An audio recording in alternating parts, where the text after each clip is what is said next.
Para sa dugang mga balita sa Negros Kagpanay, mangin kaupod ta si Adrian Prietos. Adrian? Madamo nga salamat, Jert, mga kapuso. Apat katuig nga batang lalaki sa barangay Villamonte sa Bacolod City. Ginbawian sa kabuhi bangod sa dengue. Ikalam na nga kaso sa bunga tuig. Nakatutok kay Pedreso. Mas celebrar pa kunta ni isang iya birthday sa August 31 si Kero. Apang hindi na ini matigayon. Ginbawian sang kabuhi si Kero bangod sa dengue sang tinalikdan nga August 13. Sunod sa iya iloy, nagkabalakan na ini sang ginhilanat ang iya bata sa sulod sang 3 ka adlaw gani gindala na sini sa ospital.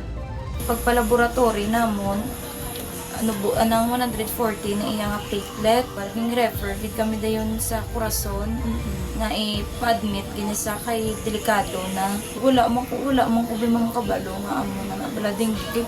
Wala sintomas, siya nga may nagwa si allergy, wala lang. Tapos sige lang ko painom, siya nga painom nga bulong. Masakit para kay Lovely nga nakita sini ang pag-antos ng iya anak antis na patay. Gambala sa sakot, mama, nagutom ko.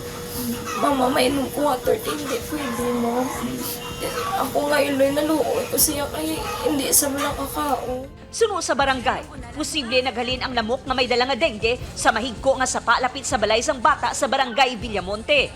Ina siya nga creek, ginatagpaan na siya namon sa what call that ng mga basura. Ang mga creek diri sa amon sa barangay, ginapahawanan ang mga basura diri sa amon nagatumpok. Si Kero ang ikalima na nga ginbawian sa kabuhi bangod sa dengue subong nga tuig sa Bacolod City.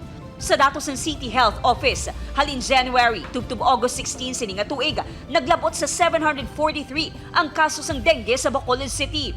Apisar mas manubo ini kung ipaanggid sa 963 nga na-record sa pareho nga binulan sang 2024. Padayon gihapon ang kampanya sang City Health sa mga barangay sang 5S kontra dengue o kung search and destroy, self-protection, seek early consultation, support fogging, kag sustain hydration.